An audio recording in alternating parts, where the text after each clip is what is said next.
Hello बंधुসকল मोर R.A Tech Vlogs आपनालोक सकलोके स्वागतम जानाइछु। मैं आज गई आसो धुबरी 4 नং लोकसभा समष्टिर निर्दलीय प्रार्थी सुकुर आली घरলৈ। तो सुकुर आलिये की कय आपनालोके ब्लग शुनक चाওক आरो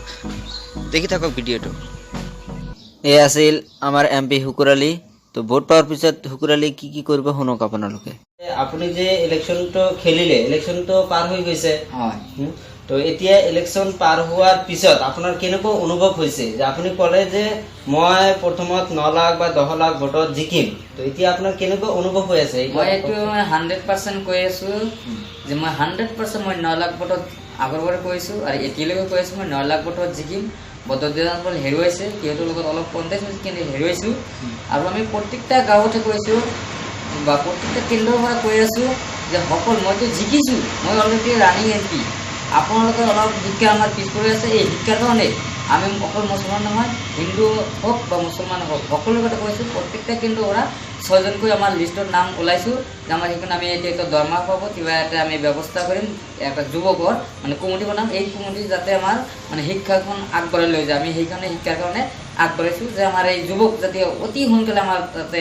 আমাৰ ঘৰত আহি যাতে আমাৰ লিষ্টখন দিয়ে যাতে আমি সেইখনৰ এটা ব্যৱস্থা কৰিবলৈ আগবঢ়াইছো। এতিয়া কথা হল যিকোনো ফালেদি কি কৰাৰ ইচ্ছা আছে বুলি আপুনি ভাবে মইতো বৰ্তমান শিক্ষাৰ কথা কৈছো যে শিক্ষাটো আমাৰ লাগিব কাৰণ আমি যুৱকৰ কথা মাতিছো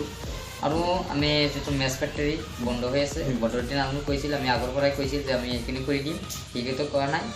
ঠিকতো যি কৰা নাই মই সেইখিনি কৰিবলৈ বিচাৰিছো যে আমাৰ এই অতি সোনকালে মেছ ফেক্টৰী কামটো অতি সোনকালে আমি কৰিম আৰু মই দুপুৰে মানে আমাৰ যেতে চচান্তি যেতেবিলা ঘৰ আছে বিলাক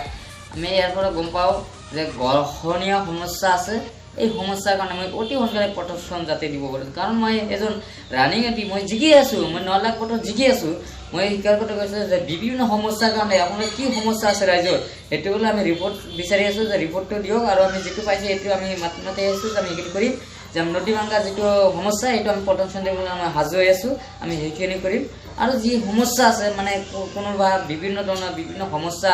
ভুগি আছে এই সমস্যা যাতে আমি সমাধান কৰিবলৈ মানে আগবাঢ়িছো যাতে এই সমস্যা সমাধান কৰি স্যাৰ মোৰ একটা কোশ্চেন হল যে জিকাৰ পিছত আপনাৰ মেইন উদ্দেশ্যটো মানে কোনটো কাম আগত কৰিব মই এইটো কৈ আছো মই জিকিম মই মানে গড়খনীয়া সমস্যাটো কৰিম সোনকালে অতি সোনকালে আৰু দুপুৰী যেটো মেছ ফেক্টৰীৰ কামটো অতি সোনকালে কৰিম আৰু আমাৰ এয়াৰপোৰ্টৰ কাম চলি আছে সেইটো আমাৰ অতি সোনকালে হ'ব লাগে বা আমাৰ ফুলবাৰী দলং অতি সোনকালে হ'ব লাগে আৰু আমাৰ এই যে বিটিসি পৰা মানে অবহিতভাৱে চলি আছে সেইখিনি বন্ধ হ'ব লাগে কাৰণ আমি বিটিসি পৰা কিমান দিন চিউৰি থাকিম আজি যদি বিটিসি চুক্তি হৈছে যদি 51% হয় যদি বিটিসি চুক্তি হৈছে সিবাইতে হওক যে 51% আছে তেনেহলে বিটিসি কোন কাৰ্যকৰী হওক মই চিউৰিব নালাগে আৰু যদি 50% আছে তেনেহলে বিটিসি কোন বাতিল হওক বুলি আমি এটো চৰকাৰ দাবী কৰিছো বাতিল হ'ব লাগে এটা কাম কৰিছো।